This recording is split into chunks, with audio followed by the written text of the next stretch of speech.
Kisah 5 penjaga cahaya. Di bumi Nusantara yang penuh warna, ada 5 jalan berbeda yang membawa seseorang menjadi pemuka agama. Masing-masing jalan itu seperti pendakian gunung perlu ilmu, tekad, dan hati yang bersih. Mari kita lihat bagaimana mereka menapaki tangga, kepercayaan, dan menjadi pelita bagi umatnya. Yang pertama, Ustaz, Kiai, dan ulama cahaya dari pesantren. Di jalan Islam, seseorang yang ingin menjadi ustaz, kiai, atau ulama harus berkawan dengan ilmu sejak muda.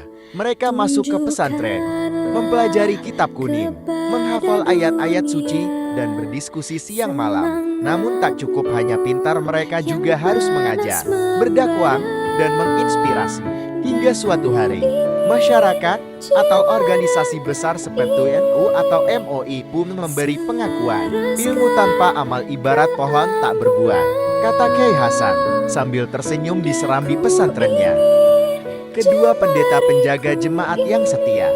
Bagi yang ingin menjadi pendeta Protestan, perjalanan dimulai di Sekolah Tinggi Teologi STT. Di sana, mereka belajar Alkitab, melayani sesama, dan menjalani masa vikariat semacam magang rohani. Setelah dinilai layak oleh gereja atau sinode, mereka ditahbiskan dan resmi menjadi pendeta yang membimbing jemaat dengan kasih. Seorang pendeta tak hanya berkhotbah, tapi juga merangkul mereka yang terluka, ujar Pendeta Maria sambil memeluk anak kecil yang menangis. Ketiga, pastor atau romo gembala dalam kesunyian. Dalam Katolik, seorang calon pastor atau romo di Indonesia memulai dari seminari, tempat mereka belajar filsafat dan teologi. Mereka melewati masa panjang penuh disiplin, novisiat, praktik pastoral, hingga akhirnya ditahbiskan oleh seorang uskup. Menjadi pastor bukan sekadar profesi, tapi panggilan jiwa untuk mengabdi seumur hidup. Hidupku bukan lagi untukku, tapi untuk mereka yang kucintai dalam Kristus, bisik Romo Yohanes di ruang pengakuan.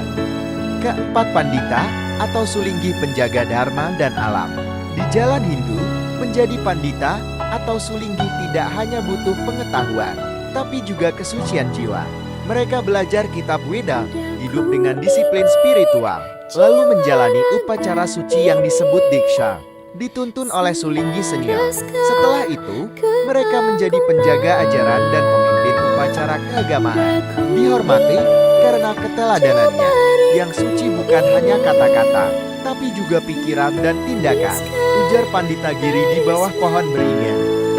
Kelima, biku sang penenang dunia.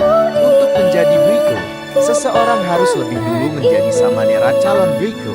Ia hidup sederhana, bermeditasi, dan melatih pengendalian diri. Kemudian, ia menjalani upacara penahbisan Upasampada, resmi masuk ke dalam sangha komunitas biku. Mereka menjalankan disiplin ketat bernama Vinaya, dan menjadi teladan lewat kesederhanaan dan kebijaksanaan. Diam bukan berarti kosong.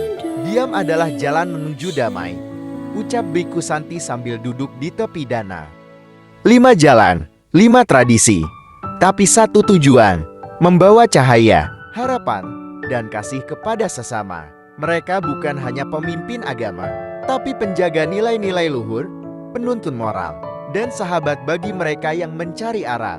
Lebih besar dari karena di balik setiap pemuka agama, ada perjalanan panjang yang tak hanya ditempuh dengan kaki, tapi dengan hati. Bendera negeriku berkibar.